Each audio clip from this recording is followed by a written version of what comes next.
Good morning, boys and girls. My name is Mr. Duran. I will be your social studies teacher for the day. I look like I'm telling campfire stories, ghost stories, or something. I don't know what's happening.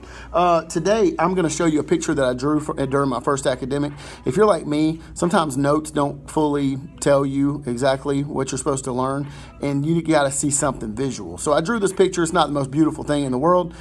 It's not as pretty as I am, but it's still pretty cool, and maybe this will help you understand parliamentary systems. Now, I've never done anything like this, so I got to make sure. I don't know if we're going to be able to see this whole thing. Let me just hold it up like this. All right, so let's start our little journey. This is called Australia. Australia has a what type of system? They have a parliamentary constitutional monarchy. So when we're talking about government, it's a big old mouthful, okay? I might put some bread on top and bottom of that because it's a big, big mouthful to eat.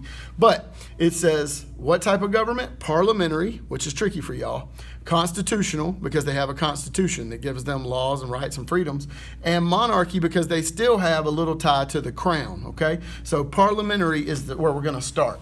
Now, if we look over here, you see the citizens. This is regular people like me and you. I'm not quite this skinny. There's a little girl. I don't know his guy's looking confused.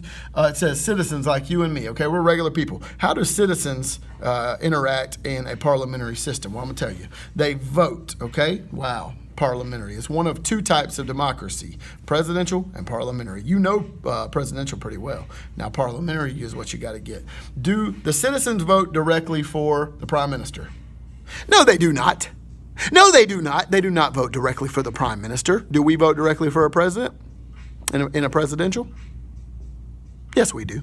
All right, so this is where it gets tricky for y'all. They vote for members of a group. See this lovely group of people here? Say, hey, everybody. This is a group that we call a parliament or a legislature, okay? Those two words mean the exact same thing. Parliament, legislature, same thing. If you see L is a group of people. Legislature, L makes laws. Let me do it right.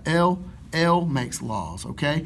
And now you vote as a citizen, you cast your ballot for a group of people, one of the many different political parties, okay? And then they come together, and if they become what I like to call the cool kids, if they become the majority party, then from that group, they will nominate who is going to be the prime minister. Now, the prime minister is the major player in the parliamentary system. That's the one who makes all the power moves. That's the head honcho, okay? The shot caller.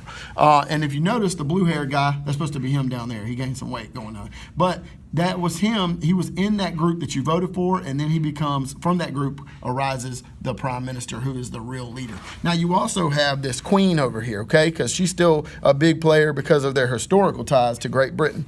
So she says, do this, do that. We'll see who she's talking to in a minute. She is the head of state. That's what they call it, the head of state. Does that mean she has a lot of power? No, she's ceremonial. She's a figurehead. That's all she is, okay? A figurehead is just somebody, she's ceremonial. She's part of their history. She might be in the parade. She might be on the, but she's not actually making the power moves that the prime minister is making, okay? And does she live in Australia? No, she does not. She does not live in Australia. No, she does not. She lives in England, but she has somebody that represents her. The way we have a principal here who can't be everywhere at once, so he has an assistant principal, and that person represents the principal's wishes. It's the same thing with this gentleman right here in this nice jacket. The Governor General is his name, and he does whatever the Queen tells him. She said, do this, do that, don't do this, don't do that, okay? Same thing. He does everything that she wants him to do. Now, does he have a lot of power? No, he does not.